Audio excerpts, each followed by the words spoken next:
Hello. Welcome to Being Authentic Rules, where we're becoming like fine wine, one message at a time. Pull up a stool at the bar for today's question, which is, if God can hear my thoughts, why pray? Well, before we can answer that question, I'd like to set the bar for you. If you will, I invite you to close your eyes for a moment. Once you've got your eyes closed, thank you very much. Now, picture this. If you have the gift of at least one child, this should be really easy for you. But if not, here's the perfect opportunity to become a parent in 5 seconds without the labor pains. Here we go. 5, 4, 3, 2, 1. Congratulations. You are the proud parent of a bouncing preschooler named fill in the blank. Now, for the sake of this experiment, we're going to call the preschooler Timmy. Timmy and you have spent time together walking and talking. One day, he's going to get to go to school, but he has to know his ABCs before he can go. Timmy loves the time with you that he gets to spend walking and talking. But he want to go ride the big yellow bus so bad. He also want the opportunity to make you proud so he can begin to ask you for things that he may want. You know, kind of like people do certain times of the year. So he begins to ask you, if I almost make it to the end of the ABC song, can I still go to school? You look at Timmy and say, you can go to school. Timmy says, if I make it halfway through, can I go? You say, yes, Timmy, you can. Timmy says, thanks, Dad. But then he says, what if I only know the first 10 letters? You tell Timmy he can still go to school. Now, the whole time Timmy's asking you this, you know exactly why he's asking. You know that every time he gets to LMNOP, he fumbles the ball. Nevertheless, you also know that Timmy has at least one more year before he's old enough to be admitted. So you just go along with it. Timmy just don't know that. Likewise, the story that we're going to use to examine today is in Genesis chapter 18. It's around verse 10.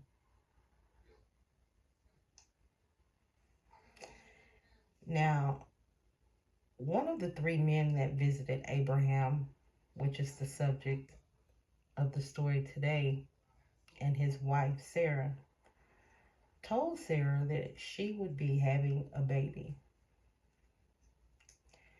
And, well, actually, they told Abraham, excuse me. And Sarah overheard it. She was listening to the conversation. And silently to herself, she laughed. And because the Lord, it says, heard it, and was a little offended by the fact that she laughed, as if to say he knew her thoughts behind her laugh. He knew that it meant that she doubted, she was in disbelief that he could make this happen at her age. And his response was, "Is anything too hard for me, the Lord?" So he pretty much gave a guarantee that she would, in fact, get pregnant with a baby, a son. Now, when Sarah was confronted about laughing, she denied it. And the Lord said, "That's not true. You did laugh." Sarah was assuming that because she did it silently, that no one else knew. Oh, but God knows everything, doesn't he?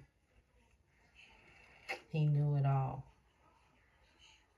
He knew it all. Now, Abraham knew God. I mean, he knew him so well that the Bible says Abraham is the friend of God. Abraham was not only faithful, but also obedient to God. Abraham knew what angered God and was able to use this knowledge when he wanted to ask God for something. For example, when he was asking the Lord about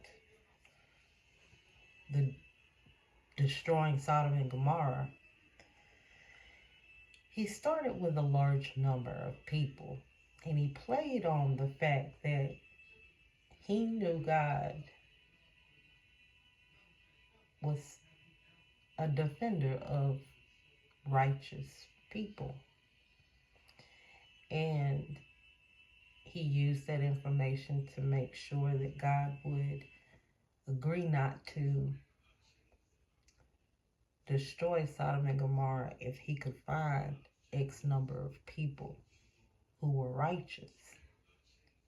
Surely, the words he would use, surely you're not going to do this to your own people. So, because he knew how God felt about that. So he just kept going on down and kept going on down. And he was really trying to get to the number of people that he was counting up that could possibly be in the family of his nephew Lot, because he knew that's where Lot was with his family. So he went all the way down to 10. And it's funny because he didn't just come out and say, "Lord, go save my nephew Lot and his family." No, he didn't do that. He just kept going down on the number of people until he got to a somewhat safe number for the number of people that would include his nephew. I thought that was clever. And I'm sure that God also probably thought that was clever. A clever way of asking. Just like little Timmy when he asked, "Well, what if I only know 10 letters," knowing that every time he gets the LMNOP, he got to go pee. ah. So, Now we know that the place ended up in destruction, but Lot and his daughters did survive. Two daughters. Not quite the 10 people Abraham hoped for, but he got Lot out. The point of the story is this: the more you know God, the better you are at asking for what's important to you. And because you show and demonstrate how much you know Him when you pray, well, it kind of increases the chances of God showing His favor upon you. God already knows exactly what's going on in your mind, in your heart. He already knows what you're about to ask before you ask it. However, I can picture the delight is in having a meaningful conversation between old friends. After all, he knew you before you were born, says Jeremiah 1:5. Well, friends, that's all for today. If you feel led to like, comment, share, or subscribe, don't let the enemy stop you. No matter what, though, I thank you so much from the bottom of my heart for being here with me today. Until next time, I love you and keep sunsetting the bar.